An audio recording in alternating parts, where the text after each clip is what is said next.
Seorang pelaku curanmor yang biasa beraksi di Kota Malang berhasil ditangkap petugas kepolisian Satreskrim Polresta Malang Kota. Dari tangan pelaku, polisi menyita barang bukti berupa 1 unit sepeda motor yang digunakan untuk melakukan aksinya. MSG, pelaku pencurian sepeda motor yang kerap melakukan aksi pencurian di Kota Malang, berhasil ditangkap petugas kepolisian Polresta Malang Kota. Pelaku ditangkap di rumahnya. Dari penangkapan tersebut, polisi menyita 1 unit sepeda motor yang digunakan saat melakukan aksinya. Pelaku sendiri melakukan aksi pencurian bersama temannya yang saat ini sudah ditangkap Polsek Sumber Mancing karena kasus yang sama. Ia bersama temannya mencari sasaran di kawasan perumahan Bukit Tidar. Pelaku yang melihat sepeda motor warga terparkir di depan rumah dan posisi kunci masih menempel, pelaku turun dan membawa kabur motor korban. Motor hasil curian ini kemudian dijual di wilayah Pasuruan. Akibat perbuatan yang dilakukan, pelaku akan dijerat dengan pasal 363 dengan ancaman kurungan penjara di atas 5 tahun. Bahwa pelaku MFG ini bersama-sama dengan pelaku RE ini berboncengan, ya, menggunakan kendaraan Yamaha Mio Soul. Mereka berdua lalu mencari korban mengarah ke arah Villa Bukit Tidar. Lalu ditemukan di sana ada satu kendaraan yang terparkir, namun kunci motornya masih tertinggal di stop kontaknya. Lalu tersangka ini turun, ya, lalu menyalakan kendaraannya dan membawa kabur kendaraan tersebut ke daerah Pasuruan. Lalu di sana kendaraan tersebut dijual dengan harga 2.100.000. Nah, yang bersangkutan kita kenakan pasal 363 KUHP dengan ancaman hukuman 5 tahun penjara. Simon Alfredo melaporkan. Meningkatnya kasus COVID-19 di Jalan Binor, Kelurahan Bunul Rejo, Kota Malang membuat warga setempat memberlakukan pembatasan sosial berskala lokal. Akses keluar masuk hanya memberlakukan 1 pintu dan dijaga ketat petugas. Pemberlakuan pembatasan sosial berskala lokal atau PSBL di Jalan Binor RW 2 Kelurahan Bunul Rejo, Blimbing, Kota Malang mulai diberlakukan sejak Senin kemarin.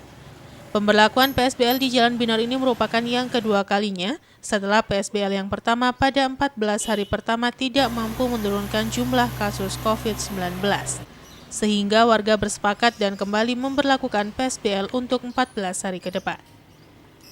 Pada PSBL yang kedua ini, akses masuk ke Jalan Binor hanya memberlakukan 1 pintu dan dijaga ketat oleh petugas TNI Polri.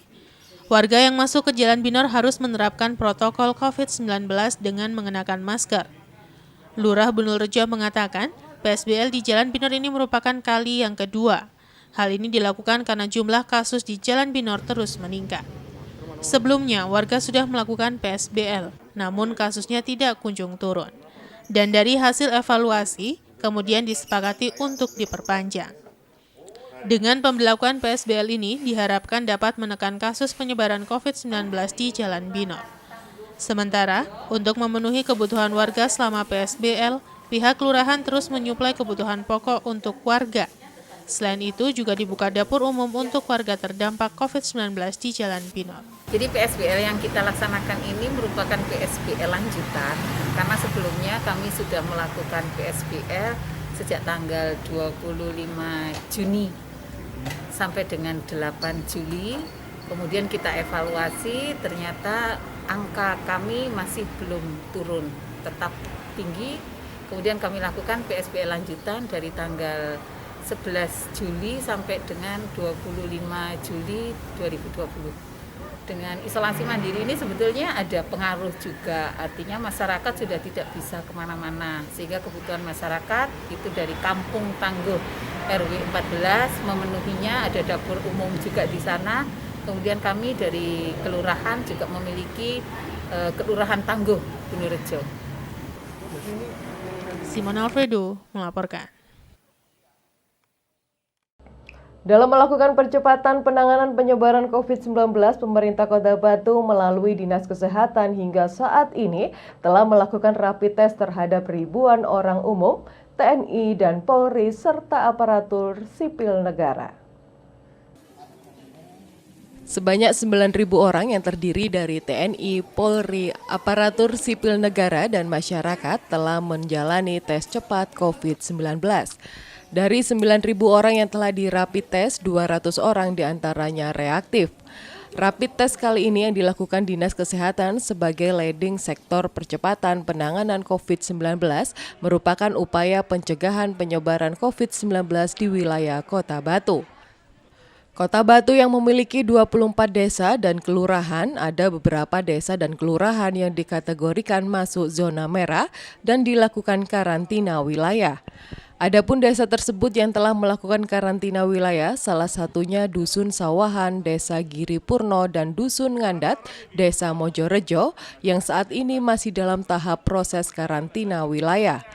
Hingga saat ini terkonfirmasi jumlah warga yang terinfeksi virus corona berjumlah 127 orang, yang terdiri meninggal dunia 7 orang, sembuh 32 orang, dalam perawatan 16 orang, isolasi mandiri 37 orang, dan isolasi shelter 35 orang. Hingga saat ini kurang lebih dari awal kita pelayanan mencapai sekitar 9.200. Hasilnya sekitar 200 yang reaktif. Nah ini nanti terus dilakukan apa ada target berapa jumlah itu? Tergantung dari dari hasil tracing dari teman-teman di Puskesmas. Apabila memang membutuhkan untuk rapid massal, maka akan kita lakukan.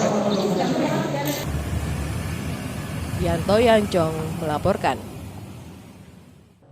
Terima kasih masih tetap bersama kami di Info 7 Malang Raya. Kolaborasi antar media Malang Raya yaitu Radar Malang dan Batu TV siap memenuhi kebutuhan informasi masyarakat setelah penandatanganan MOU oleh Direktur Radar Malang dan Direktur Utama Batu TV. Selasa 14 Juli 2020 bertempat di Golden Tulip Holland Resort Kota Batu. Dua media Malang Raya yaitu Radar Malang dan Batu TV siap berkolaborasi untuk memenuhi kebutuhan informasi masyarakat Malang Raya setelah Direktur Radar Malang Kurniawan Muhammad bersama Direktur Utama Batu TV Andri Hudiono menandatangani Memorandum of Understanding atau MOU Selasa 14 Juli 2020. Penandatanganan kesepakatan bersama ini dihadiri oleh manajemen dari kedua media. Diharapkan sinergi dua media Malang Raya ini bisa menjadikan Batu TV dan Radar Malang menjadi semakin maju. Kolaborasi dua media ini juga diharapkan dapat memenuhi kebutuhan informasi masyarakat dari berbagai segmen, serta menciptakan inovasi yang luar biasa. Direktur Radar Malang Kurniawan Muhammad menyampaikan, meski platformnya berbeda, diharapkan sinergi dua media ini bisa saling membantu untuk menumbuhkan semangat baru, menginspirasi dan mengedukasi masyarakat Malang Raya. Batu TV adalah satu kekuatan tersendiri, Radar Malang, Jawa Pos Radar Malang juga kekuatan tersendiri. Ini dua kekuatan ini bersinergi ya dengan platform masing-masing. Kalau kami ini adalah platform media cetak, kami juga ada platform online. Batu TV adalah platform utamanya adalah televisi, ya media elektronik dan juga ada online. Lah ini dua kekuatan ini bersinergi. Kita berharap kita dengan semangat bekerja sama dengan saling membantu, saling menguntungkan dengan platform masing-masing, kekuatan platform masing-masing ini akan menjadi satu kekuatan baru yang akan mewarnai media massa di Malang Raya. Tim Liputan Batu TV melaporkan. Akibat masih sepinya penumpang mikrolet, armada yang beroperasi juga semakin berkurang. Untuk menghindari kerugian yang selama pandemi dialami oleh para sopir, banyak mikrolet keluar terminal dalam kondisi kosong penumpang.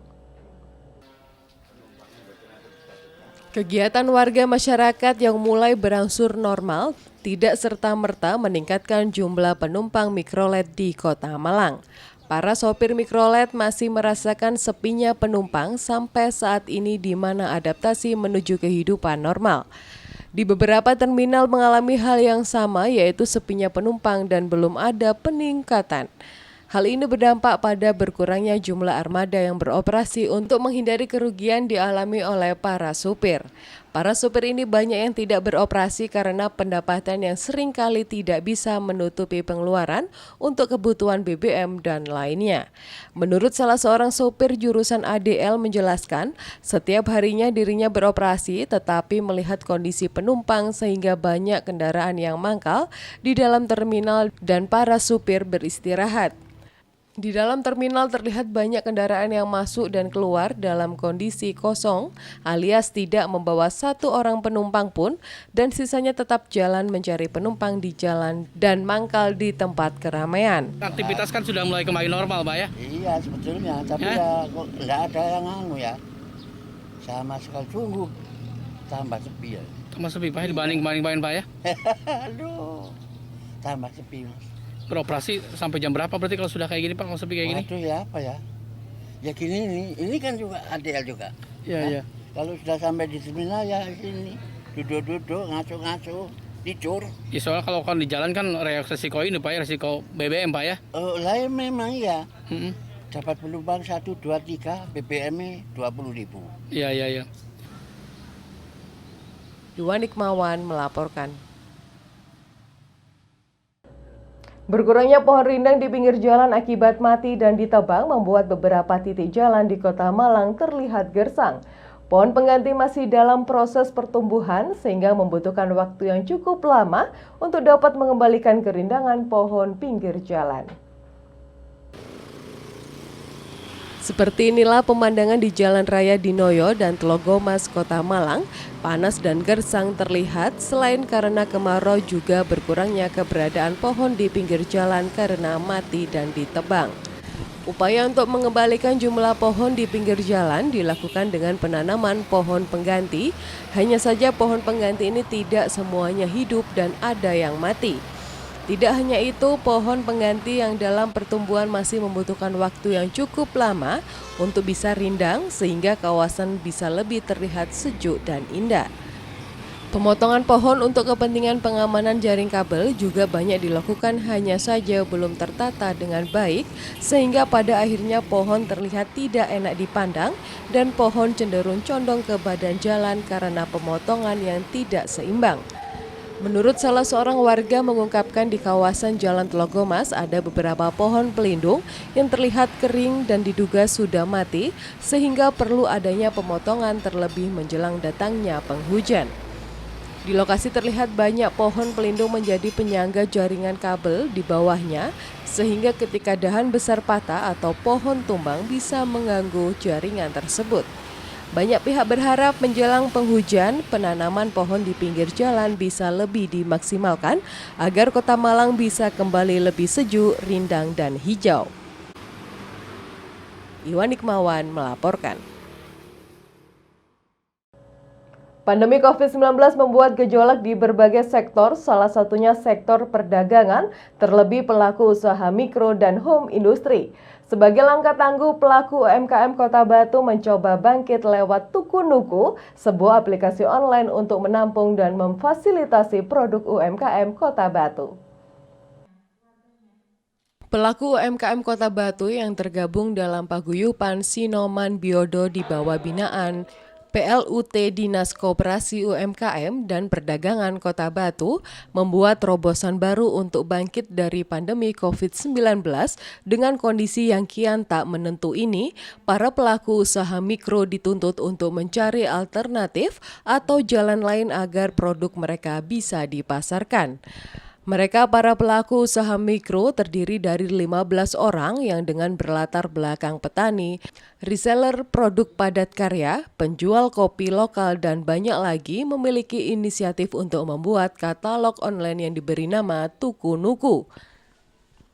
Tak jauh berbeda dengan marketplace yang sudah ada, katalog online Tuku Nuku ini dibuat dengan tujuan untuk menampung produk-produk UKM yang mati suri akibat pandemi COVID-19. Sampai saat ini sudah ada lebih dari 160 pelaku UMKM dengan lebih dari 500 produk yang bergabung yang berharap agar usaha mereka hidup kembali dan memiliki pasar. Sementara itu, Wali Kota Batu Dewanti Rumpoko mengapresiasi langkah tangguh pelaku UMKM Kota Batu dengan membuat aplikasi berjualan online tuku-nuku ini. Dewanti berharap agar pelaku UMKM bisa bangkit dan mampu kreatif di tengah pandemi COVID-19. Pemerintah Kota Batu sendiri akan mendukung dan melakukan pendampingan agar pelaku UMKM bisa bangkit dan bertahan di tengah pandemi. Alhamdulillah, ini adalah pemikiran anak-anak muda Kota Batu yang akhirnya bisa membuat pasar sendiri, pasar yang sekarang ini sedang sangat punya prospek dan memang kekinian. Sehingga itu yang saya bukan hanya apresiasi tapi juga bangga. Dan untuk itu pemerintah harus hadir di sini untuk melakukan percepatan, memfasilitasi supaya program ini bisa berjalan dengan baik. Konsepnya sangat sederhana. Ketika pandemi, situasi kondisi perekonomian yang lesu, akhirnya mereka ingin punya kegiatan yang penjualnya antar mereka sendirian, antar wong Batu. Gitu, sehingga itu namanya akhirnya tuku-nuku saling bantu. Jadi kalau saya punya produk A, yang lain punya produk B, saya butuh produk B, jangan beli di tempat lain, apalagi di kota lain, ya di teman sendiri. Itu adalah awal dari pemikiran yang sangat sederhana. Yanto Yancung melaporkan.